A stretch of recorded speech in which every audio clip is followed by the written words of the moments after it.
Hello everyone, in this video we will study class 7th chapter 10 English Life course book Teachers. This is basically a poem. ये एक poem है और हम आज इसके बारे में पढ़ेंगे. ये पोएम लिखी गई है, तासनीम हुसैन ने लिखी है इस पोएम को. एंड हमने बहुत दिनों से कोई वीडियो नहीं डाला था, राइट. और इसके पहले चैप्टर 9 है मरियम मिर्ज़ा खानी वाला, तो वो हम अगले वीडियो मतलब जो अगला वीडियो मैं बनाऊंगी उसमें कवर कर लेंगे. ओके, तो पहले मैं टीचर्स वाला कवर करा रही हूँ. तो आज हम ये वाला पोएम पढ़ेंगे. So the poet Tasneem Hussain. अब इनके बारे में ना मैं पहले ये पैराग्राफ पढ़ लेती हूँ, फिर आपको समझाऊंगी. The poet Tasneem Hussain lives in Australia. When she was a teenager, she visited her hometown in Bangladesh. There, she met a lot of young girls at a primary school. She realized that girls, even though were poor, very poor, were strong, determined, and powerful in their own right. The poem recounts her visit to the school. The poet believes that education is one of the most effective routes of poverty for girls in developing world. So इसका मतलब ये है कि इनमें यहाँ हमें तासनीम हुसैन के बारे में बताया है. तो तासनीम हुसैन कहाँ रहती हैं? ये रहती हैं ऑस्ट्रेलिया में. पर इनका जन्म कहाँ हुआ, इनका होम टाउन, दूसरी तरह से ये पैदा कहाँ हुई, इनका गांव कहाँ पर है, तो वो है बांग्लादेश में. ठीक है, पर वो रहती कहाँ है? ऑस्ट्रेलिया में. तो मतलब ज़्यादातर अपनी ज़िंदगी ऑस्ट्रेलिया में ही बिताई है उन्होंने. और बस एक बार जब वो टीनेजर यानी 14-15 साल की थी, तब वो वापस अपने जो देश है बांग्लादेश, वहाँ पे वो गई थी. और प्राइमरी स्कूल जो 1 to 5 होती है, वहाँ पे बच्चे वहाँ पे लड़कियों से मिले वो. और उनके बारे में उन्होंने ना एक चीज़ नोटिस की थी कि मतलब वहाँ की लड़कियाँ बहुत गरीब थी, सब बच्चे बहुत गरीब थे, फिर भी ना वो हार नहीं मानते थे. वो कभी मतलब ये नहीं सोचते थे कि हम कुछ नहीं कर पाएंगे. वो सब लोग बहुत ही पावरफुल रहते थे, वो बहुत डिटरमाइंड रहते थे और बहुत ही ज़्यादा एक तरह से ताकतवर थे मन से. ठीक है, तो ये जो पोएम है ये हमें वही बताती है कि जब वो स्कूल में गई थी तो उन्होंने क्या क्या ऑब्जर्व किया उन लड़कियों के बारे में. और वो सोचती क्या है? The poet believes that education है, पढ़ाई लिखाई, वो बहुत ही इफेक्टिव रास्ता है. किसके लिए? लड़कियों के लिए, ताकि वो गरीबी से बाहर निकल सकें. ठीक है, हमने ये समझ लिया. अब हम इसके पोएम को शुरुआत करते हैं. ठीक है. A home town long left behind. एक होम टाउन, एक गांव, एक शहर जो बहुत पहले पीछे छूट चुका है. बहुत पहले क्यों छूट चुका है? क्योंकि वो ऑस्ट्रेलिया में रहने लगी तो बांग्लादेश तो छूट गया. बांग्लादेश में वो रहती ही नहीं थी. तो ये बांग्लादेश की बात कर रही हैं कि एक होम टाउन यानी कि बांग्लादेश जो एक होम टाउन है वो बहुत पहले छूट गया, क्योंकि जो पोएट थी वो ऑस्ट्रेलिया में रहती थी. In a country almost foreign now. Foreign मतलब क्या? परदेसी हो गई, नहीं सॉरी विदेशी हो गई ना. देश अपना खुद का होता है, विदेश दूसरा होता है. तो अब तो वो विदेशी हो गया एक तरह से उनके लिए, क्योंकि अब वो वहाँ रहती नहीं थी. उनका अब ऑस्ट्रेलिया हो गया उनका देश. ठीक है, तो वो ऑलमोस्ट अब फॉरेन ही हो गया यार, है ना. Way sounds are louder and colours are brighter. अब इस जगह के बारे में है कि यहाँ पे साउंड्स, आवाज़ें बहुत ज़्यादा ऊंची हैं और कलर्स बहुत ब्राइटर हैं. पढ़ाई को ऐसे दिखाने के लिए कि हाँ यहाँ के लोगों के मन बहुत ऊंचे हैं और सोचने के जो तरीके हैं वो बहुत अलग हैं. कलर से डिटरमाइन किया है ना. And voices clamour and surround. तो जो क्लैमर यानी कि बहुत सारी कंफ्यूजिंग नॉइस आवाज़ें होते हैं, बहुत कंफ्यूज करने वाले, उसे क्लैमर बोलते हैं ना. तो वो आसपास रहती हैं. Listen to those dreams. पर भी वो जो ड्रीम्स रहते हैं, burning like rubbish in dead end streets. अब इसको सुनो, ठीक है. तो जो क्लैमर होता है ना, बहुत ज़्यादा खिचड़ी जैसी आवाज़ फैल रही है, फिर भी हमें वो सपनों वाली आवाज़ जो कि गलियों के कोने कोने में जल रही है ना, उसकी आवाज़ हमें आती है. उस खिचड़ी वाली आवाज़ पूरी कंफ्यूजिंग आवाज़ के बीच में से भी उसकी आवाज़ हमें आती है. ठीक है. Whispering like smoke blown on breeze. अब जो सपने हैं वो जल के राख होके आसमान में उड़ जाते हैं और उनकी आवाज़ें हमारे कानों में विस्पर करती हैं. Talk to the children walk in the school. अब यहाँ से क्या हो गया कि अब यहाँ से वो वहाँ गई, यहाँ से बच्चों से वो बातें करने लगी और वो एक स्कूल में चली गई। Surrounded by clogged canals and angles of alleys. Clogged canals मतलब जमे हुए नाले, बहुत गंदे गंदे, मतलब ऐसा नहीं रहता ना कि generally in schools, in government schools और in small home town schools the situation is not very good of the schools.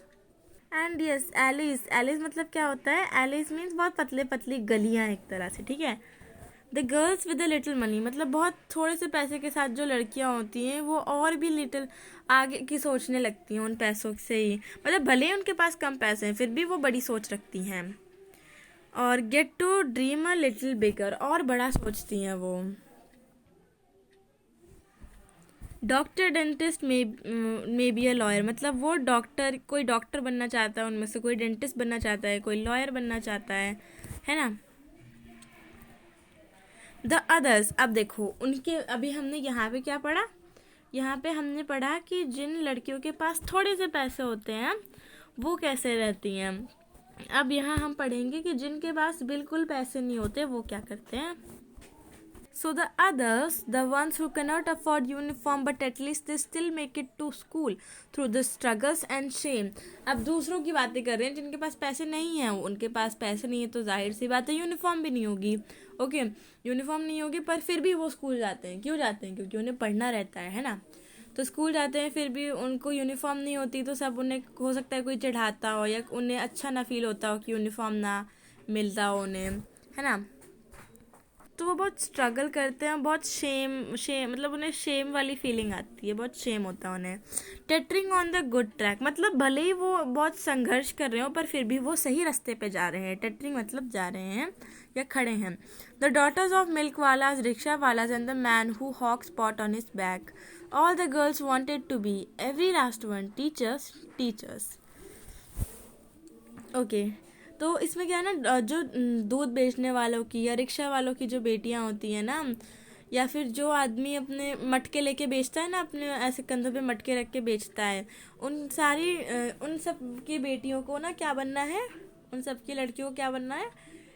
हर एक को, मतलब भले ही वो डॉक्टर डेंटिस्ट ना बन पाए पर फिर वो लास्ट में ही टीचर बनना चाहती हैं। फिर सब लोग क्या बनना चाहती हैं सब लास्ट में, कि भले वो डॉक्टर डेंटिस्ट ये सब ना बन पाए, बड़ा ना सोच पाए, पर हाँ इतना तो वो सोचती हैं कि हर एक आखिरी चॉइस क्या होती है? टीचर होती है। ठीक है, टीचर टीच अस।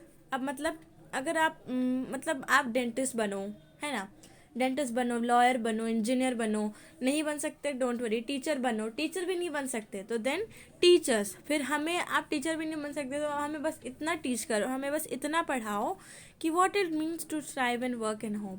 हमें आप टीचर नहीं बन पाए कोई बात नहीं, हमें आप बस इतना पढ़ाओ कि मतलब स्ट्राइव करना और बहुत मेहनत करना, बहुत काम करना, बहुत होप करना, ये सब कैसा होता है, हमें पढ़ाओ ये सब। ठीक है, in tin roof cans at kerosene stoves. अब यहाँ पे लड़कियों की बातें कर रहे हैं जो छोटे छोटे कैंस में रहते हैं, केरोसिन के स्टोव्स में रहते हैं, सॉरी केरोसिन के स्टोव्स में क्या बोल रही हूँ, मतलब छोटे छोटे रूम्स में रहते हैं, वहाँ केरोसिन के स्टोव्स होते हैं। ठीक है, और raise your 7 little siblings at the age of 8। अब उन्हें क्या करना पड़ता है? 8 साल की उम्र में ही ना जाने अपने 7 छोटे भाइयों को, 7 जो उनके छोटे भाई बहन होते हैं उन्हें संभालना पड़ता है। Be told that lot in your life is your fate. वो बोलते हैं कि आपका फेट ही है ना, आपका यही काम है, आपकी पूरी ज़िंदगी में आपको यही करना है, गर्ल्स से कहा जाता है। And want more than dregs of living in this place. तो मतलब बहुत बुरी सिचुएशन हो जाती है। How your mind takes flight at the sight of school gate. पर देखो चाहे कुछ भी हो, पर जैसे ही स्कूल गेट की तरफ हम जाते हैं हमारा ना दिमागी मतलब एकदम अलग सा उड़ान ले लेता है। जैसे warder of doors to Narnia of every magic like arithmetic letters, the only place you see women like you will be one day. ठीक है, तो इसमें क्या लिखा है अब मैं आपको अच्छे से समझाती हूँ। जैसे ये गेट है स्कूल का, इसको देखकर ना जो भी बच्चे होते हैं, जो भी गर्ल्स होती हैं, उनको होप मिलती है। उन्हें लगता है कि ये वार्डरोब डोर्स ऑफ नार्निया है, वार्डरोब डोर्स टू नार्निया है। अब देखो नार्निया के बारे में पहले बताती हूँ, उसके बाद समझाऊंगी ये कहना क्या चाहता है। नार्निया क्या है? एक तरह से फिल्म है छोटी सी, वो फिक्शनल फिल्म है ठीक है। नार्निया का एक वार्डरोब जानते हो आप लोग, जहाँ पे बहुत सारे कपड़े रखे जाते हैं ना, तो वहाँ पे एक डोर होता है, उसको मतलब एक गुप्त डोर रहता है ना उस मूवी में, तो उस डोर को खोल के वो जो बच्चे होते हैं उस मूवी में, तो वो और एक दूसरी दुनिया में जाके वहाँ के राजा रानी मतलब बहुत मस्ती करते हैं वहाँ पे। तो ऐसे ही ये जो स्कूल के गेट्स हैं वो भी नार्निया के वार्डरोब डोर जैसे ही है। यहाँ पे जाके हमें अर्थमेटिक लेटर्स और मतलब नंबर्स और लेटर्स का जादू देखने को मिलता है। अब यहाँ से अगला चीज़ शुरू हो गया है यहाँ से कि बस एक ही ऐसी जगह है जहाँ पे आप मतलब ऐसा नहीं है कि बस लड़कियाँ जो वुमेन होती हैं ना वो बस मतलब एक ही जगह दिखाई दे सके, वो और भी चीज़ें कर सकती हैं। हम the only place you see women like you will be one day, यहाँ कहा गया है कि आप एक ही चीज़ मतलब जहाँ वुमेन को देखते हो ना कि अरे ये वाइफ है ये वो है, तो आप अपने आप को भी वहीं सोचने लगते हो। Stand tall and straight women who fling wide those doors, मतलब उन दरवाजे को खोल देती है। कौन से दरवाज़ों को? वार्डरोब डोर्स, जिसे हम जादुई दरवाज़ा कहते हैं ना, पढ़ाई वाले दरवाजे को खोल देती हैं, जो सुनाई देती हैं और हमें दिखाई मतलब जो सुनने में आती है कि अरे उस लड़की ने टॉप किया, ठीक है। Who don't get married off at 15, जिनकी 15 साल में ही शादी नहीं कराई जाती, ठीक है। Dream girls dream of a better life. अब यहाँ पोएट क्या कह रही है कि और अच्छी लाइफ के बारे में सोचो, क्योंकि आपको देख के ही छोटी लड़कियाँ भी इंस्पायर होंगी और वो अपने आप को उस जगह पे देखेंगी।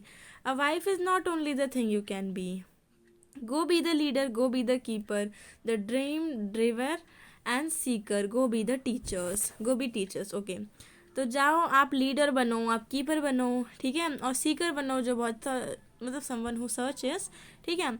या तो आप ये भी नहीं बन सकते, देन बी द टीचर, और you can not be the teacher then at least teachers, because we don't know what triumph means. हमें नहीं पता कि एक मज़ेदार जीत क्या होती है, हमें नहीं पता ये सब, हमें ये एक्सपीरियंस करना है। तो आप हमें सिखाओ पढ़ाओ, क्योंकि हमें नहीं पता कि जीत क्या होती है, ठीक है। तो जब हम जीतेंगे तभी तो हमें पता चलेगा ना। हाँ, so this was our poem. Hope you guys like it. If you do understand it, please give a thumbs up and subscribe to my channel Education in Home. Till then, goodbye. Take care.